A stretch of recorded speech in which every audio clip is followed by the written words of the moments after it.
الله رسول فرمایي کته د فرض مانځه بعد آیت کرسی ووایه او بیا ته مړ سولې د دغه آیت الکرسی د وجه به الله رب العزت ډایرکټ و تا ته جنت چې دی هغه درکوي. عبدالله ابن مسعود فرمایي رضی الله تعالی عنه یو صحابي و هغه د یو جن سره ملاقات رالی د یو پیري سره ملاقات رالی. عام خلک د پیریانانو سره بیخ ډېر بد وړي. عام خلک د پیریانانو سره ډېر بد وړي. علما دي بزرگان دي الله والا دي هغه د پیرانانو هغه خپل ملګري سره تکول ول زموږ د غزنی یو مشر سړی نو دی په لت سر د باندې راووتې د شپې چا ورته ویل چې پیرانان به د تاوان در ورسي نقصان به در ورسي وایي ده ورته پیرانان به څه کوم چې ما ته به تاوان را رسوي.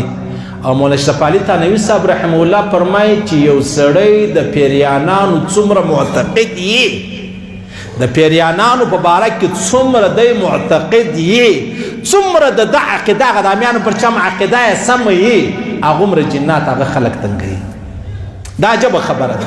او چې څومره د پیریانانو سره عقیدت کم یي هغومره پیرانان پر ده باندې اثر چې دی هغه نه کوي.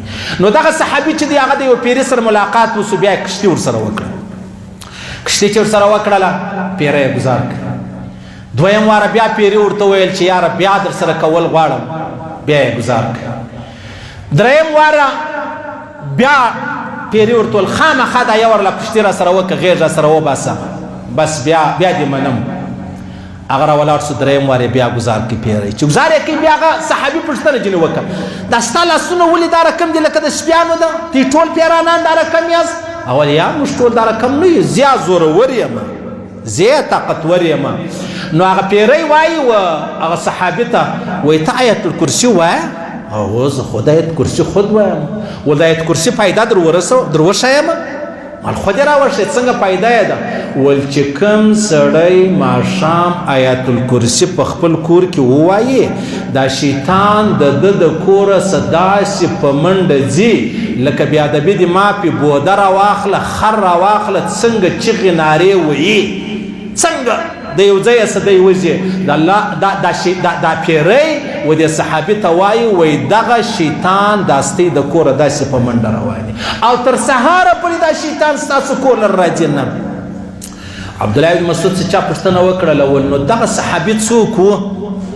ده ورته ویلې ول دا صحابي نو د حضرت عمر فاروق رضی الله تعالی عنه په هاخوا بل څوک کېدلی سي؟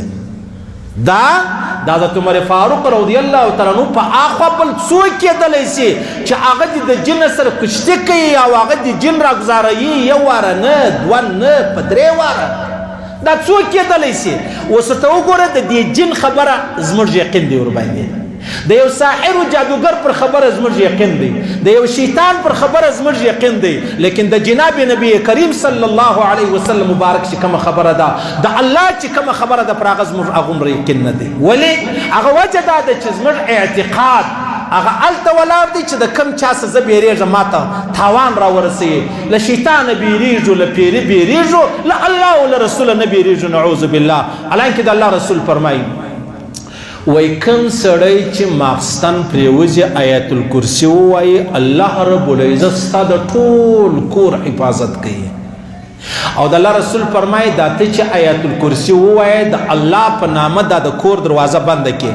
حالانکې شیطان هغه دې تر اسمانه تللی سي خو لیکن د الله نوم دومره عظیم دی دی دا ستا د کور دا لس فوټه دیوال دی نسي راوښتلی دی تر دې دیواله نسي راوښتلی. یعنې زموږ دا فکر دی چې یاره خامخا ما ته پیری خبره وکړي ما ته جن خبره وکړي ما ته ملنګ خبره وکړي زه منم. حال دا دی چې موږ به د الله او د رسول خبره منو. د الله رسول فرمایي کوم سړی چې د فرض مانځه بعد آیت الکرسي ووایي دا تاسو خپل کوي. کوم چا چې نه کول د ننه څه دا اراده وکړي چې زه به فرض مونځ ما سلام وګرځوئ دعا وسوه یا نه وسوه پروا نه لري آیت الکرسي ووایاست. د الله رسول فرمایي وایي ته چې د فرض مانځه بعد آیت الکرسي ووایې ستا او د جنت په مابینځ کې یوه خبره ولاړه ده. ستا او د جنت په مابینځ کې یوه خبره ده که هغه خبره له مابینځ لیرې کې ډایرکټ د الله رسول فرمایي ته به جنت ته ولاړ سي. خبره څه ده؟ خبره چې د هغه مرګ دی. د الله رسول فرمایي که ته د فرض مانځه بعد آیت کرسي ووایه او بیا ته مړ سولې د دغه آیت الکرسي د وجه به الله رب العزت ډایرکټ و تا ته جنت چې دی هغه درکوي. نو چې ماخستان پرې وضو آیت الکرسی ضروري ده بقول جناب نبی کریم صلی الله علیه وسلم بقول هغه جن هغه پیری چې حضرت عمر فاروق ته کیسه وکړله او چې کله ما او تا فرض منځ وکئ ما او تا به په هر حال کې آیت الکرسی چې د هغه وایو ولې بیا به خامخا د لمانځه بعد ما او تا لره مرګ راځي د لمانځه بعد خو به یي نو چې د هر لمانځه بعد مرګ رالی او ما او تا آیت الکرسی ویلې وه بقول جناب نبی کریم صلی الله علیه وسلم خامخا به الله رب العزت څه کوي ما او تا ته جنت راکوي د دې آیت الکرسی د وجې